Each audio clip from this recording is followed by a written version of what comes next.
कृष्ण पृष्ठाय भूतले श्रीमते राधानाथ स्वामिनिति नामिने नमो विष्णुपादाय कृष्ण पृष्ठाय भूतले श्रीमते भक्तिवेदांत स्वामिनिति नामिने नमस्ते सरस्वती देवे गौरवाणी प्रचारिणे निर्विशेष शून्यवादी पश्चात्य देशतारिणे ओम ज्ञानतिमिरान्धस्य ज्ञानाञ्जनशलाकया चक्षुरुन्मीलितं येन तस्मै श्रीगुरुवे नमः।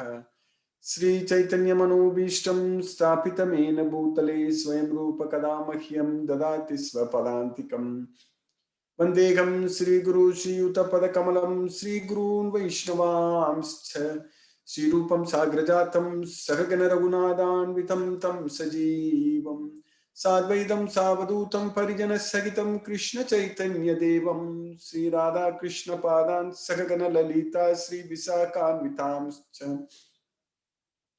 हे कृष्णा करुणा सिंधु दीनबंधो जगत्पदे गोपेश गोपिका कांत राधा कांत नमोस्तुते तप्त कांचन गौरांगी राधे वृंदावनेश्वरी वृषभानुसूते देवी प्रणमामि हरिप्रिये वाञ्छाकल्पतरुभ्यश्च कृपा सिन्धुभ्यैव च पतितानां पावनेभ्यो वैष्णवेभ्यो नमो नमः।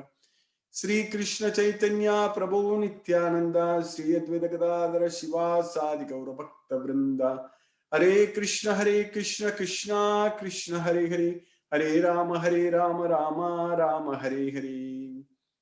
ईश्वरा परम कृष्णा सच्चिदानंद विग्रह अनादिरादिर गोविंदा सर्व कारण कारणम। हरे Krishna. By the causeless mercy of the Supreme Personality of Godhead Sri Krishna, we are nicely progressing in the 13th chapter of Bhagavad Gita, Nature, the Enjoyer and Consciousness. We have successfully finished 19 shlokas in this chapter. So Krishna is teaching, Krishna has already taught us about Kshetra, Kshetrajna, Jnana, Jnaya, everything. So now we are going to study about the Prakriti and Purusha. In fact, we finished 20 shlokas in this chapter. So Krishna is now going to teach us about Prakriti and Purusha. So this Bhagavad Gita itself is a science. So a science means it's applicable to everyone. So it is not just a part of just one person, like faith. It's not just faith alone. It's not just like religion kind of thing. It's just the science. The science means it's applicable to everyone. That's what we need to understand. So it's not simply based on the belief, but we need to believe. We need to believe in Krishna. That's very important. Like even in our modern science, we believe in all the basic subjects. That's why we are able to progress. When they teach us in the school about the different laws, and if you don't believe in those basic fundamentals of physics and chemistry and all subjects like mathematics and all such things, we can't progress because we believed in, and when we study and when we are able to use those laws, use those equations, use those everything, whatever those knowledge what we study, so then we are able to progress. So like that in this Bhagavad Gita, it starts with the belief, so the faith. So faith is the very, very basic, that is the only prerequisite to study Bhagavad Gita, understand Bhagavad Gita. If we have faith on Bhagavad Gita, if we have faith on Krishna, we are going to get this knowledge. That's what is known as Shraddha. If we don't have faith, so then we will be ignorant. That's what we need to know. If we don't have faith on this Bhagavad Gita, we will stay ignorant only. We will be fools. If we have faith, then we will get this knowledge. We will understand about ourselves. We know that we are not the body, we are the soul. Without any confusion, without any doubt, we understand it very well. So, but if you don't have faith, so then it is ajñascha. Ajñascha asraddhadanascha samsayatma vinashyati. So when we are samsayatma, when we are doubtful person, so that means we are lost. Vinashyati. So ajñascha asraddhadanascha samsayatma vinashyati nayam lokosi naparo nasukam samsayatma. For such a doubtful person, there is no happiness in this world or in any other world. So that way, this ajna means ignorance. Similarly, ayagnya means not performing yajna. So not performing sacrifice. There is offering unto Krishna. Doing everything for Krishna is known as there is yajna. Yajna. So this yajna and ajna, we need to know the difference between yajna and ajna.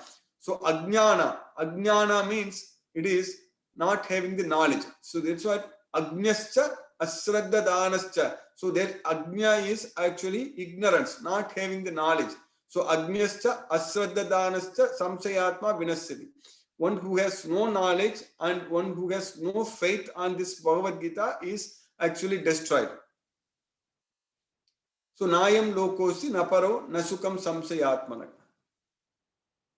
So that way Krishna is teaching us very clearly that we need to get this knowledge. We need to understand this Bhagavad Gita. Once we understand this Bhagavad Gita, then our path is very clear. We know what to do. We know which direction to go.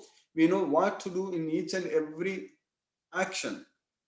So everything will be very clear and we won't be affected by the results. That's what is very important. The whole knowledge in this Bhagavad Gita, Krishna is teaching us that we should learn the tactics, we should learn the techniques, that we should not be affected by the results. So that means we should not be attached to the results.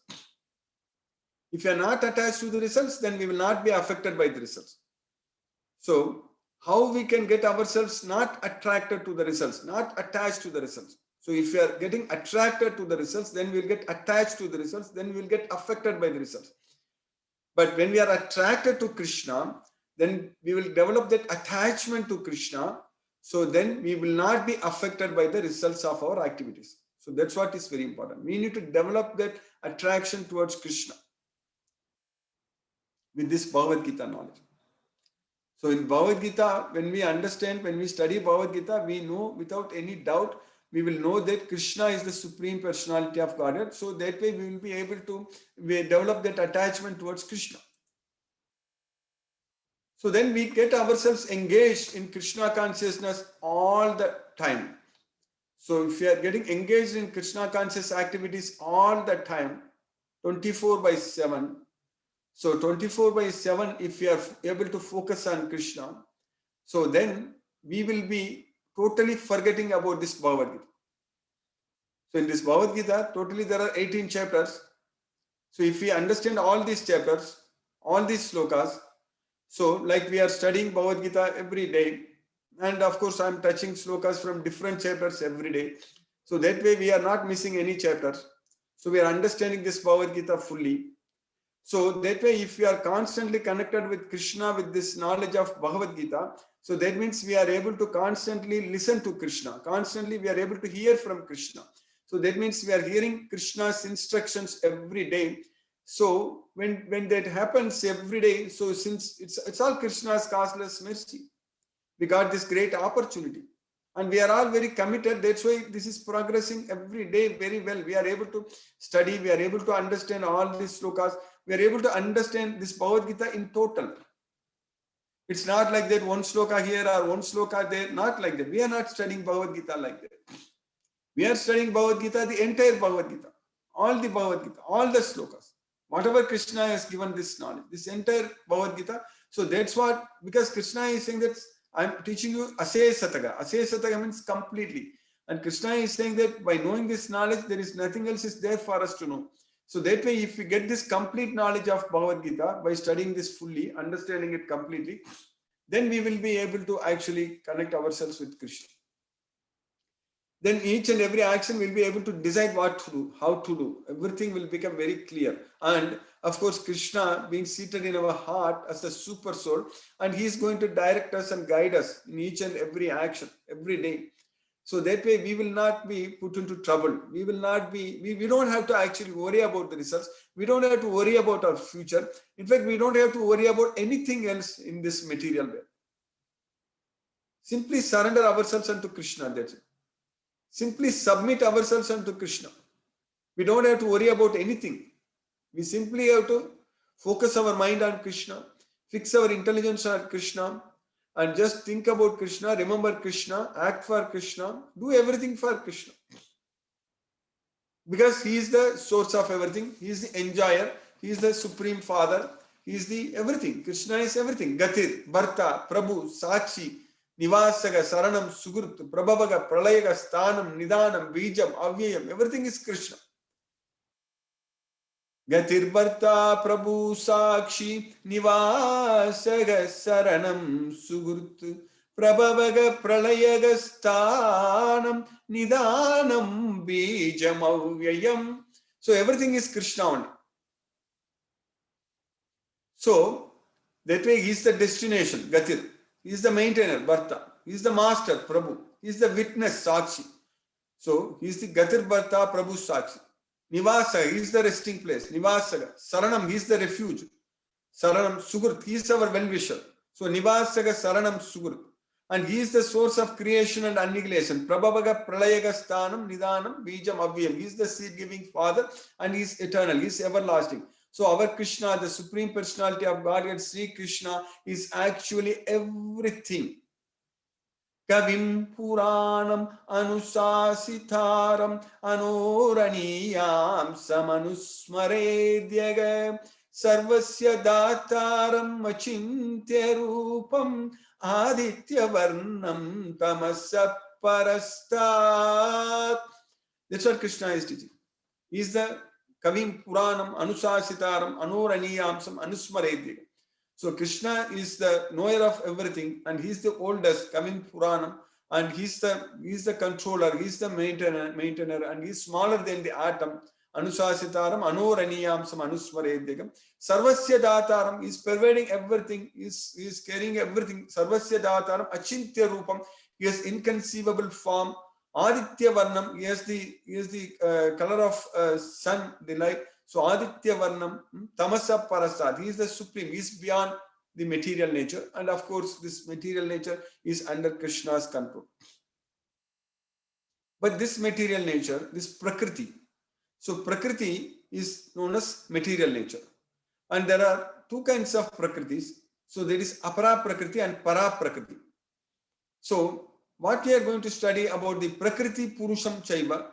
So when Arjuna asked the question, Prakritim Purusham Chaiva, this Prakriti means it's mainly, most of the time, it refers to this Binna Prakriti, this Apara Prakriti. Apara Prakriti means inferior nature. So it's material nature. Basically, it is known as material nature. That's what is known as Apara Prakriti. So in the 7th chapter, in the 4th sloka, Krishna said that Bhumi Rapo Analo Vayu Kam Mano Buddhi Revacha Ahankaram Itiyam Me Binna Prakriti Rastada. So they are Binna Prakriti means they are separated nature. So, and Krishna in the next sloka says that they are all inferior natures. Apareyam Itastvanyam Prakriti Middhime Param. You know from me about there is superior nature. So there is Jiva, the soul. Jiva Bhuta Mahabahu Eyedam Darite Jagat. By this Jiva, by this soul, this world is getting exploited. So that way we are superior Prakriti, we are Para Prakriti. So here Krishna is now teaching us that this material modes of nature from which the Maya, the 3 modes of material nature, they are controlled by Maya. So Sisti Sthiti Pralaya Sadhana Sakti Rekha Chaye Vayasya Bhuvanani Vivarti Durga Ichchana Rupam Apiyasya Chachesa Tesa Govindamadi Purusham Tamaham Bhajami.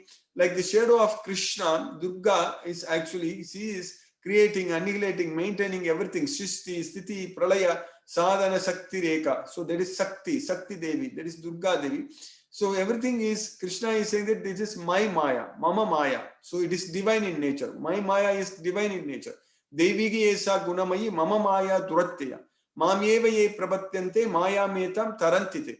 So we need to actually just surrender unto Krishna. We need to study and understand this Bhagavad Gita and develop that bhakti towards Krishna, that love towards Krishna. So then we will be freed from this Maya. So that's what we are repeatedly studying every day. Every day we are touching this concept. Every day we are understanding, we are revising this subject very well. So, but it's very important that every day we should be actually connected to Krishna. When we develop that taste, that is Krishna consciousness, when we remember Krishna, that enjoyment, the enjoyment what we get, when we develop that taste, actually, at that point of time, we will automatically give up our attachment to this material sense object. Because when we experience that superior taste, param drishtva nivartate. Nivartate means we'll give up the lower taste. So the material sense objects. So that's why we should use this opportunity to study and understand this Bhagavad Gita and develop that taste and experience that higher taste. So once we experience that higher taste, so then we will not give up. So then we will get ourselves very much attached to Krishna, and all the time we will focus our mind and intelligence only on Krishna. So that way anything we do, it will be only for the satisfaction of Krishna. We are not going to do anything which is not in favor of Krishna. With the knowledge of Bhagavad Gita, that's going to happen. So that's what we are studying Bhagavad Gita every day. So we are understanding. So now in this sloka, what we studied yesterday, in the sloka number 20, Krishna said that in the 13th chapter, Krishna said that Prakriti Purusham Chaiva Vidyanadi Ubhavapi Vikaramscha Gunamschaiva Vidhi Prakriti Sambhavan. So both Prakriti and Purusha, you understand that they are unborn, they are anadi, they have no beginning. So of course Krishna is the beginning of everything, we know that. So in Brahma Samhita, the very first sloka, Lord Brahma praised Krishna that Isvara Parama Krishna Satchidananda Vigraha Anadir Adir Govinda. Anadir Adir Govinda Sarvakarana Karanam. So you are Anadir and you are also Adir. Anadir means you have no beginning for yourself. Adir. Adir means you are the beginning of everything. So here Krishna is saying that Prakriti Purusham Chaiva Vidhi Anadi Ubhavapam. So that means they are there from beginning. So that's what yesterday I mentioned about the law of conservation of matter, the law of conservation of mass, or the law of conservation of energy, and similarly the law of conservation of soul. So that's what here Purusham. Purusham is the soul. So Prakriti is the material nature. We know, we already know our modern science. In the science we understand, we study. All the students when they go, they first study in the physics about the laws, or even in chemistry the laws. So we study about the law of conservation of mass, the first and second law of thermodynamics, first law of thermodynamics, the law of conservation of energy. We study that energy can neither be created nor be destroyed, but it can be transformed from one form into another. It can be changed from one form into another. So similarly, the law of conservation of soul also is that the soul can neither be created nor be destroyed. See, the soul has neither birth nor death at any point of time. Only the body has got birth and death. So that's what Krishna is teaching us, that Prakriti Purusham Chaiva Vidyanadi Ubhavapam. So they both have no creation. So they are always there. Vikaramscha Gunams Chaiva Prakriti Vidhi Prakriti Sambhavan. So by various transformations, the Sambhavan, that is guna. Gunams means the three modes of material nature, they are produced. So now in the next sloka, what we are studying in the sloka number 21, Krishna in the 13th chapter, Krishna is teaching us that Karya Karana Kartrutve Hetuhu Prakriti Ruchyate Purushaga Sukha Dukkanam Bhoktrutve Heturuchyate. Karya Karana Kartrutve. Karya means an action. Karana, the cause. The cause for an action is created by Prakriti. So Prakriti is the cause for creating an action. So that's what we need to understand. When we actually look for some job, when we are applying for some job, so the job has already been created and we are applying for that. Nobody knows that there is a person like this and we want to create a job like that. No. The job. So for us, the jobs are already created. Because based upon our modes of nature, our work has already been created.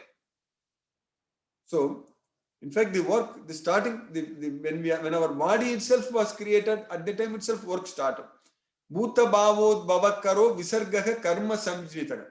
When Arjuna asked in the 8th chapter, first sloka, what is karma? Kim tad brahma, kim madhyatma, kim karma purushottama. Adibhutam cha kim proktam, adidevam kim muchyati, adiyajnaka katam kotra, degesmin madhusudana, prayana kalecha, katam nyayosi niyattatmavi. At the time, kim tad brahma, kim madhyatma, kim karma. So for kim karma, what is karma? For that, Krishna said that, bhuta bhavot bhavatkaro visargaga karma samjitaga. When our body is produced, at that point of time itself, the karma started. So here, in this world, we are all doing so many activities. Everyone is forced to act. Everyone is doing a lot of activities. And we are not sitting idle. Not even a single moment one can refrain from doing something. Nahi kasyate kshanamapi jatu tishtati akarmakrit. So akarmakrit means without doing any action, without doing any activity, not even a single moment one can sit idle.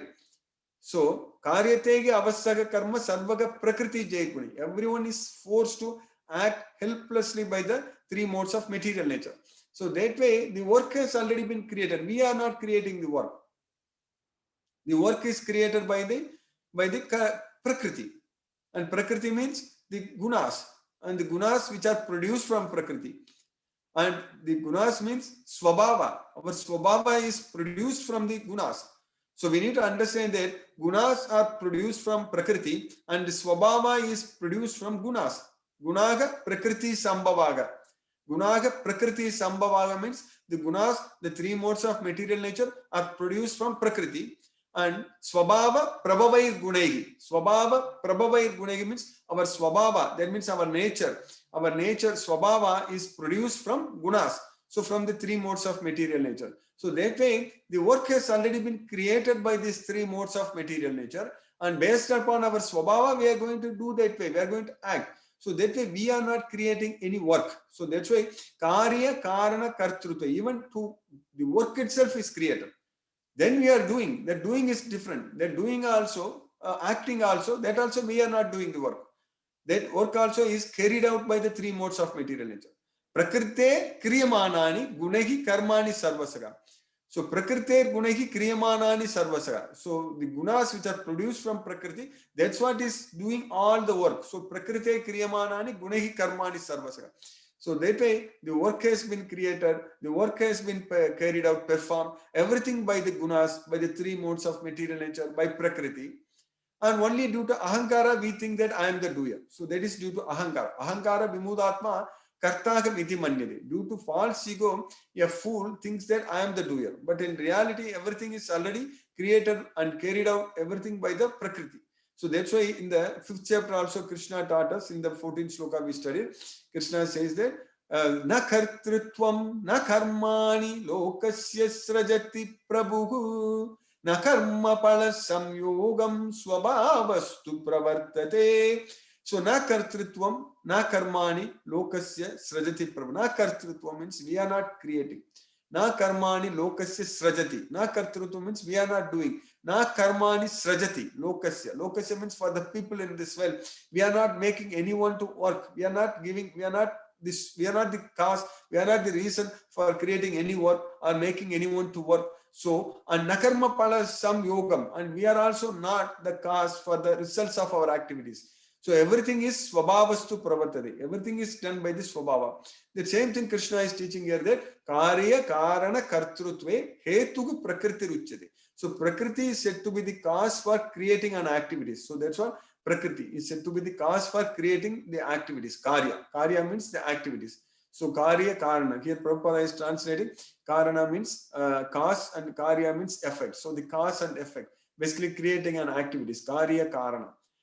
Whereas Purushaga, then what are we? Then we are we doing anything or are we not doing anything? We are the cause. We are the cause for what? We are the cause for our own suffering and enjoyment. Sukha dukkam. Our own happiness and distress, that we are the cause. Purushaga sukha dukkana bhoktrutve heturuchyate. So Purusha, the living entity, the soul is the cause for various suffering and enjoyments in this world. Because why we are suffering? We are suffering because we are not creating any work, we are not doing any work, and we think that we are doing it. Because of ahankara. Because of ahankara, we think that I am the doer. So because of that reason, we are actually suffering. So because of ahankara, we are struggling and suffering in this material world. As long as we have ahankara, we cannot escape from this material world. We cannot liberate ourselves from this material world. So we need to give up that ahankara, means we need to free ourselves from the three modes of nature, means we have to get this knowledge of Bhagavad Gita and surrender unto Krishna. So that is the only way we can actually free from ourselves from ahankara, the three modes of material nature, and then we can go to Krishna as well, Goloka. So that way Krishna is saying that nature is said to be the cause of all material causes and effects. whereas the living entity is the cause of various sufferings and enjoyments in this web. So by Krishna's causeless mercy, we have successfully finished this sloka number 21 today in the 13th chapter of Bhagavad Gita.